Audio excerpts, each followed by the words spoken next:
Pierce County Councilmember Pam Roach is going to stop by to defend a plan to restructure Tacoma Pierce County Health Department, one that Matt Driscoll from the Tacoma News Tribune / The Stranger says it's a coup. Dweeb. You haven't hated on Matt Driscoll in a long time, and I kind of forgot that you hated Matt Driscoll until just now. I saw your Twitter conversation. He's the worst. He's the worst. We're going to get into that and so much more, but first, let's get you home the right way with Right Way Traffic when it goes. 1-800-465-8770. I think my favorite person in the world is coming up next, Pam Roach. I just think of the fun we could have if we went to brunch together. Talking smack the entire time about people. I like her. She's going to stop by. She's got a controversial bill that she's backing. She's not even the architect of it, and she's getting yelled at by Matt Driscoll of the Tacoma News Tribune. Big dweeb. She'll talk about it when we come back. But first, what's trending at home? It's a supposedly controversial move that the Tacoma News Tribune's resident columnist Matt Driscoll claims is a coup on public health. He says conservatives on the Tacoma County Council are planning this coup to take over the Tacoma Pierce County Health Department, or really just get rid of it. It's not quite that dramatic. But let's figure out exactly what's going on. One of the plan's co-sponsors is Councilmember Pam Roach, who joins me now. Councilmember, welcome back to the show. It's been a while. Well, it has. Thank you. Good to hear from you. So what's this idea? Are you planning a coup? Well, there's no coup. I mean, just because you replace the governance doesn't mean there's a coup. It doesn't mean people are going to be fired. There won't be anything there. What it means is the members of the Pierce County Council would be the Board of Health. Right now you have a federated system where you have 3 members of the Pierce County Council. That means 4 members are left out. You have a city council member, a couple experts. None of those people are even subject to recall or any threat of losing office. So it's about what our system's about, and that is the most important thing is to have voters have a say in their government. I don't think they do much in the Pierce County Department of Health. In a world in which this system is in place, do you still have the medical experts in positions of power beyond simply making recommendations? Well, the crazy thing is, I don't think there'll be any changes. You have to understand that the Pierce County Council, as of the last election, is now under the control of the Democrats, okay? Mm-hmm. So Derek Young is the expected new chair. He's a very liberal Democrat. He'll be chairing the council, and if the council were to be the Department of Health, what in the world would change? Nothing.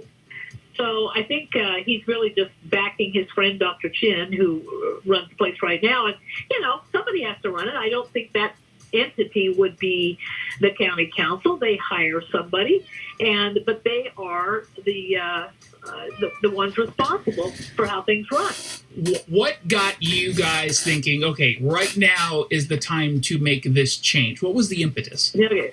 Well, first of all, you have to understand, I've supported this idea for 30 years. I worked at the King County Council in 1990 when Kent Pullen, many of your listeners remember, Senator and then King County Council member Kent Pullen. I was his chief of staff. And at that time, Valerie Cunningham, a person I know and contacted again because of this issue, it was Cunningham versus Metro King County. Metro was a federated body of 28 people. Some were city council members, some were experts. Here's Valerie Cunningham living out in Cumberland. Her county council member, Kent Pullen, was not on the Metro Board, which controlled all of health and all of transportation. So she had no representation at all on this federated board. However, you could be in downtown Seattle, and you could have your city council member on it, you could have your mayor on it, you could have your county council member on it. You see what I'm saying? Mm-hmm. So the judge in that case, which Valerie Cunningham won, said it was unconstitutional. It broke the one-man, one-vote rule, because she was essentially not represented. I've had that in the back of my mind for 30 years. I brought it up as a legislator, and I didn't introduce legislation. I was looking into the possibility of suing Pierce County the same way Valerie had done. And then when I came on board at the Pierce County Council, I mentioned it and didn't get much things going on it. But anyway, bottom line, when it came up, I saw it. I signed on to it because I have for 30 years held to the principle that we should have the voters be able to affect some change, and that is directly affected to the representative process that we have. That's worth fighting for, right there. If you've got bureaucrats running everything, you've got a problem.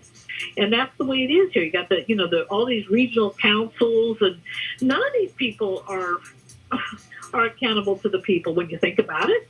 Pierce County Council member Pam Roach joining me on the line to discuss this plan to essentially sort of reconfigure the Tacoma. I know it's right now with the Tacoma Pierce County Health Department. What would it be called?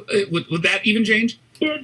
No, I don't know the details of how they'll work out, but I would say it's going to be the health department. Okay, so we're still going to have a health department.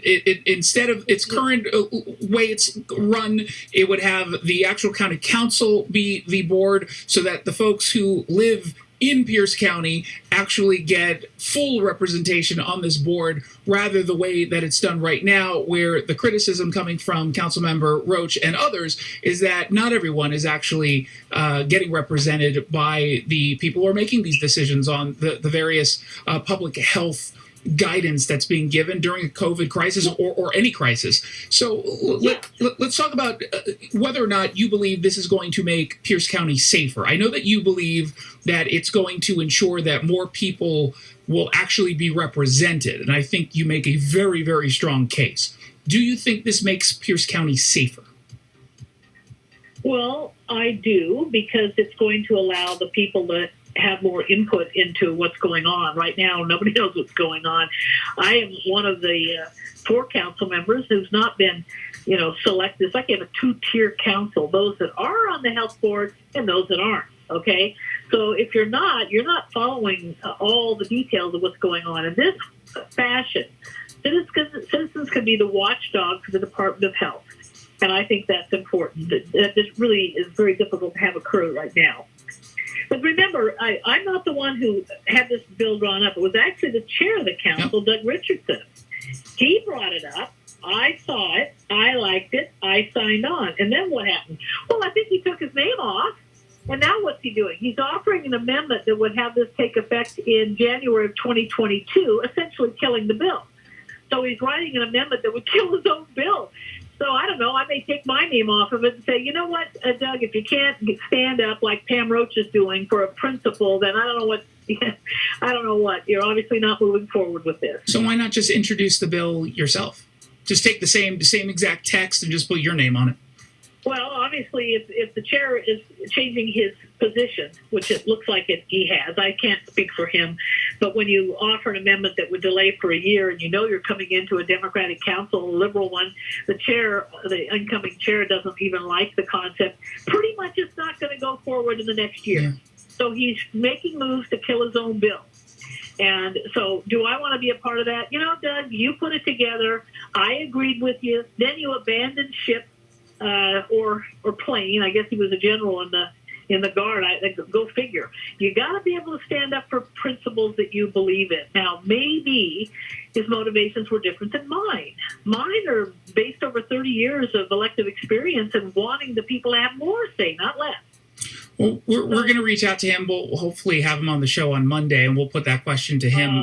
Bet you $1 he won't do it. Well, he won't do it. We'll find out next week. Before we let you go, 30 seconds left. I always like asking questions after hit pieces are drawn up against the person I'm talking to. Matt Driscoll, of course, the columnist over the Stranger Tacoma News Tribune, had said that your views are erratic and dangerous. So 30 seconds, I'll give you the last word to respond.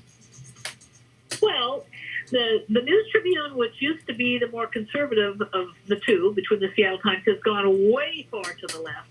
And Matt Driscoll never calls you to get any perspective. This is a paper that refused to interview me even when I was running for office. Do you understand? They wouldn't even interview. We already know we're not supporting you, Pam Roach, is what they said to the people in the 2nd District and people of 31st District, which I represented the Senate for 26 years. So they're very, very liberal, and he is a whack job. And there's not a thing, not a columnist in that paper to counter anything he says. It's all one-sided. And guess what? They've had to sell their building. They laid off their press, got rid of it. They farmed to work out. They've cut down their staff. They're begging for people to put money in so they can help interns. I went down, had my picture taken in front of that newspaper with helium-filled balloons. Did this a year ago, August. I will be posting it as soon as I'm done with elective office, which will be 27 days. Well, he gives the impression that he asked questions and no one's answering them. That was the implication, No, at least never, I got. Did he not no. ask them of you? He's never talked to me. I don't think he's ever called me. He didn't talk to me. What does he know if he doesn't talk to me? And neither does Matt Mysteric, the guy who's the editor. They don't call me. They bash me without ever wanting to know my rationale. That is a problem, ladies and gentlemen, if that's what your press is like. Oh, there you go. I've asked Matt Driscoll via Twitter what you said when he asked you any of these questions. We'll see if he says whether or not he even reached out to you. I'm actually kind of curious to see how he'll respond. Pam Roach, Tacoma County, Pierce County Council member. Thank you so much for stopping by. I really appreciate it. You bet. Go get him right now, Jason. Take care now. Thank you. You as well. You're listening to the Jason Rantz Show. Let's get you home the right way with Right Way Traffic.